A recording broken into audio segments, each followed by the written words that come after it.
Allez, bonjour à tous, André, je suis le directeur des pistes et le directeur sportif du circuit et je vous propose de vous emmener pour un petit tour découverte et commentaire du circuit Paul Ricard. Allez, venez avec moi.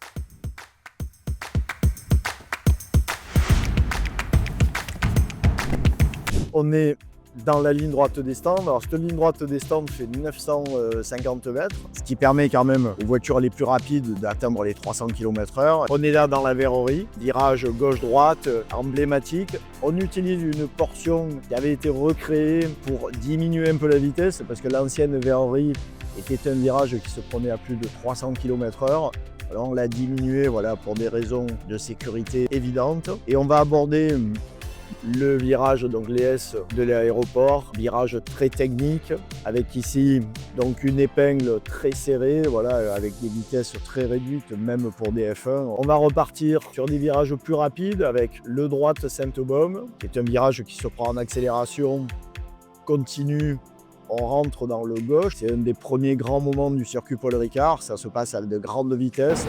Les F1 passent là-dedans à plus de 200-220 km/h.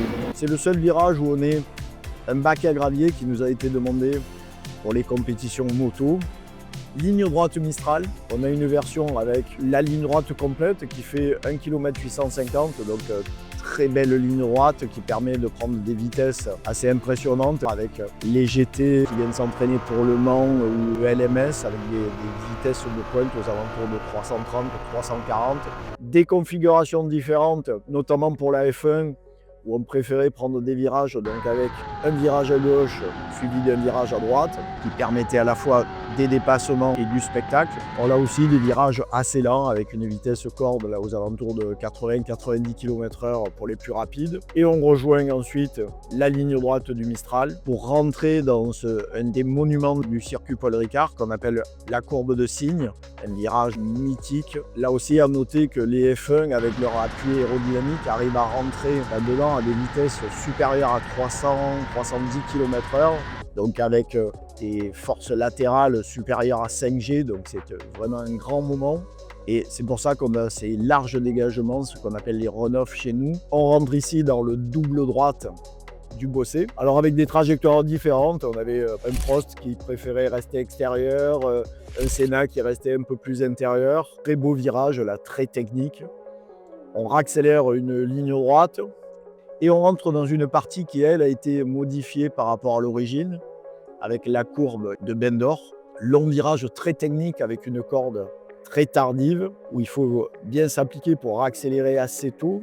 Et le long virage ici du Garlaban, très beau virage, à la fois pour les motos et pour les autos, avec beaucoup de vitesse et une voiture tout le temps presque à la limite de la dérive, très spectaculaire, où il faut se débrouiller de freiner droit pour rentrer ici dans le double gauche du lac. Virage où on élargit un petit peu, où on vient chercher une deuxième corde. Et le dernier virage, donc le virage du pont, où on revient dans la ligne droite des stands. Virage là aussi technique où il faut sacrifier l'entrée pour accélérer tôt et avoir beaucoup de vitesse en sortie pour réaffronter de nouveau donc les 950 mètres de la ligne droite des stands avec notre bâtiment ici et les spectateurs et la foule à droite à gauche. Et voilà, un tour fait. Bonne journée à tous.